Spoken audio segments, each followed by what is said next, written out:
Good day everyone, my name is Carmela Pahit and I am the first reporter in our group. So our topic is all about technology and innovation in public administration. So today we will discuss how modern technology is changing the way governments work and provide services to the public. So the first slide here is the introduction. So to better understand our discussion, let us first define what is technology and innovation. So, technology and innovation are transforming how governments operate. So, ang technology and innovation is yun siya ang mga new tools, systems, or technologies na ginagamit nowadays ng mga tao or mga government agencies sa pag-deliver ng mga services. Next is public administration. So, in terms of technology and innovation in public administration, so kung sa una is ang ginagamit rin ng public administration is manual or traditional, but nowadays is kasagaran ngayon is nag-rely na sila sa new technologies or new systems. Kay ang technology gayud is dako siya na tabang sa public administration because makatabang siya pag-improve ng governance by making government processes faster and more organized. And also is makatabang sab siya pag-promote ng transparency because ang mga information is dali ma-access or ma-monitor ng public. In addition, digital systems is makatabang sa pag-improve ng service delivery by making government services more efficient and convenient for citizens. So the next slide here is about the definition of technology in public administration. So technology refers to the use of digital tools, systems, and platforms to collect, process, store, and share information. So meaning technology is using digital tools and systems to manage and share information. So example here is computers and internet and cloud systems, data management systems, and artificial intelligence or AI. So ini sila ng mga technologies is makatabang siya sa governments para mag-collect, mag-process, mag-store o mag-deliver ng mga information para mas madali and making public services faster and more organized. So the next slide here is about the definition of innovation and public administration. So innovation meaning is introducing new ideas, methods, or technologies to improve public services and government performance. So innovation meaning is siya ang pag-introduce ng new ideas, mga methods, or technologies na makatabang pag-improve kung giuno ng government pag-deliver ng services. So nag-focus siya sa mga making government work more efficient, transparent, and faster para sa mga tao. And also innovation encourage citizens participation by giving the public more ways para makipag-communicate with the government and take part in decision making. So overall, innovation is makatabang siya pag-improve ng government performance and public service quality. Next is about the role of technology in shaping global governance.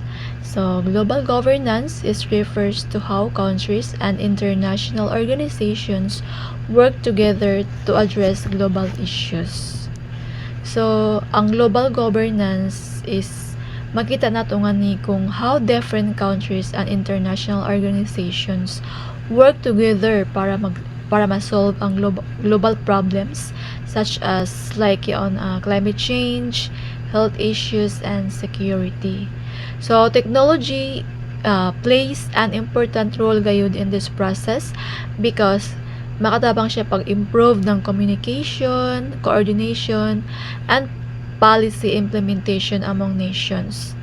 So, through digital tools and systems, governments can share information faster, work together more effectively, o maka-implement sila ng decisions more efficiently around the world. Good day everyone, I'm Ronelyn Riston for the second report. Global connectivity. Kaning global connectivity ay like sa mga teknolohiya nag-connect sa mga gobyerno sa tibuok kalibutan pinaagi sa online diplomacy. Ang online diplomacy ay panghiskot sa mga nasod pinaagi sa internet. Next is virtual summits. Kaning virtual summits ay mag-meeting yaon kada leader gamit ang video call. Next is international data sharing. Pag-ambit sa datos tali sa mga kanang mga nasod kani. Next is crisis coordination. Pag-iusa sa pagtubag like sa mga kalisod sama sa pandemya o bagyo. For examples like ang United Nations nagamit og digital platforms aron mag-coordinate sa pagtabang sa mga nasod nga naapektuhan sa bagyo. Next is transparency and accountability. Kaning teknolohiya nagpag-uswag sa open data systems, online reporting of government spending, digital monitoring systems, and sa open data system ay pagpakita sa mga impluwensya sa gobyerno nga ma-access sa tanan. Next is sa online reporting of government spending ay pag-ambit sa kung giun sa paggasto ang pagpundo sa gobyerno sa internet. Digital monitoring system ay pagbantay sa mga action sa gobyerno gamit ang mga teknolohiya. Kani nagpalamo sa pagkamatinuod o makapaminos sa corruption. Examples ang lokal na gobyerno like nagpost sa ilang gasto sa proyekto sa pagtukod og dalan, mga kalsada yaon sa ilang opisyal nga websites aron makita sa mga tao like inaana ng mga mga officials na. Next is data-driven governance. Ang mga gobyerno like yaon sa mga magamit og big data og analytics aron sa predict disasters, improve budgeting, plan development projects, and monitor public health systems. Sa predict disaster ay nahibalaan kung kanus amo-abot ang kalamidad sama sa bagyo o lindol. Sa improve budgeting, mas maayo nga nagplano sa paggamit sa pundo. This is plan development project. Pagplano ka nang sa mga proyekto sama sa pagtukon like sa eskwelahan, mga hospital kana. Monitor public health systems, pagbantay sa kahimsog sa katawhan. Like for example, sa mga mga sa panahon na sa pandemya, gigamit ang datos aron masubay kung diindaghan ang mga kaso o maipadala dayon ang tabang. Next, e-government initiatives. Ang e-government mao ang paggamit sa ICT aron mahatagan og serbisyo ang mga katawhan, negosyo ug uban mga ahensya sa gobyerno. Sama sa improve public service delivery, reduce paperwork, increase transparency, and lower administrative costs. Sa improve public service delivery, kanang mas taling serbisyo sama sa pagkuha og birth certificate online. Sa reduce paperwork, mga dokumento na sa digital, di na kinahanglan magdala og daghang papel. Increase transparency. Sa increase transparency, makita sa mga tao kung giun sa pagtatar sa ilang mga kahilingan. Sa lower administrative costs, mas mubo ang gasto like sa mga gobyerno sa pagdumal sa mga transactions. Sa Sa improve citizen satisfactions, mas malipay ang mga tao sa dali ug efficiente nga serbisyo. That's all.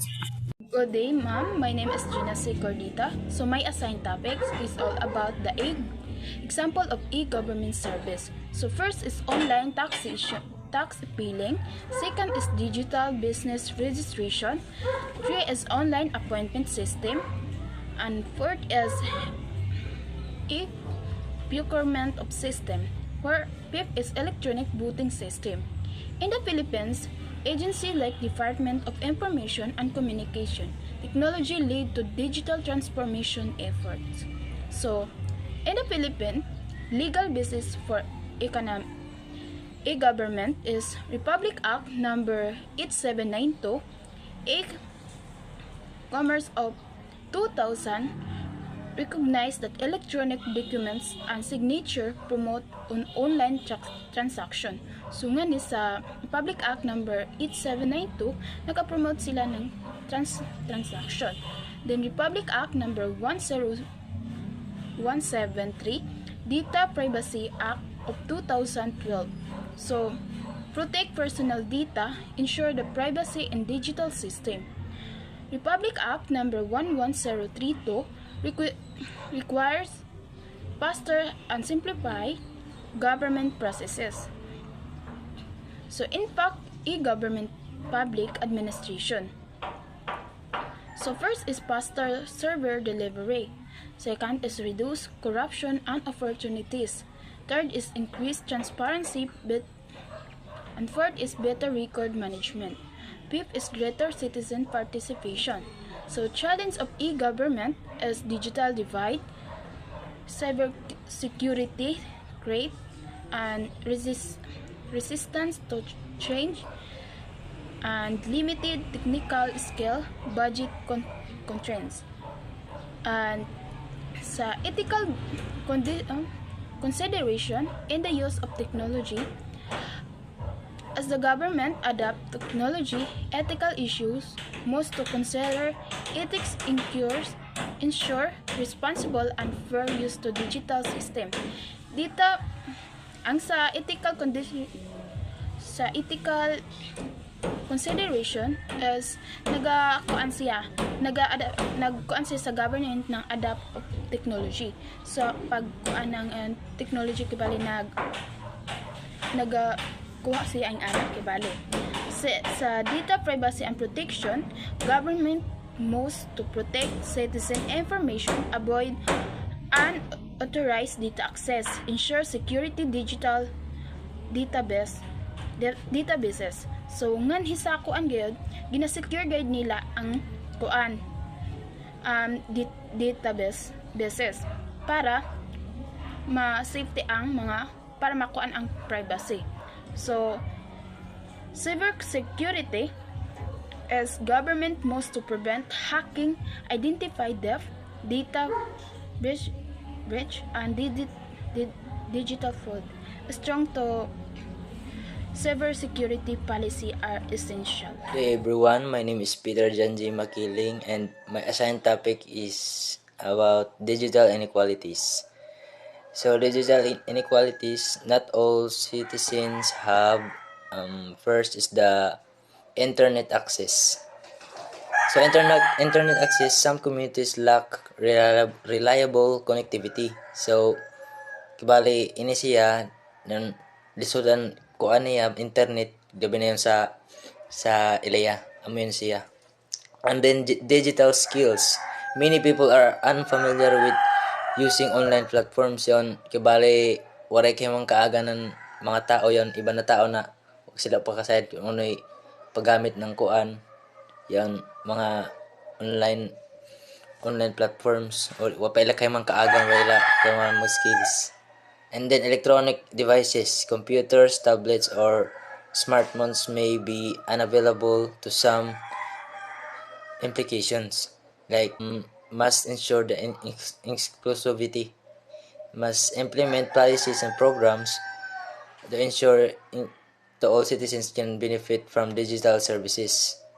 And then the AI and automation concerns, use of AI and government raises issues such as bias in decision making, inherent bias present in their training data potentially leading to unfair or discriminatory outcomes. So kibali ang mga bias kibali sa wala ngadto sila sa lain na mga ilang mga decision kun way amoy way klaro naman dili ba pantay-pantay ang ilang trabaho.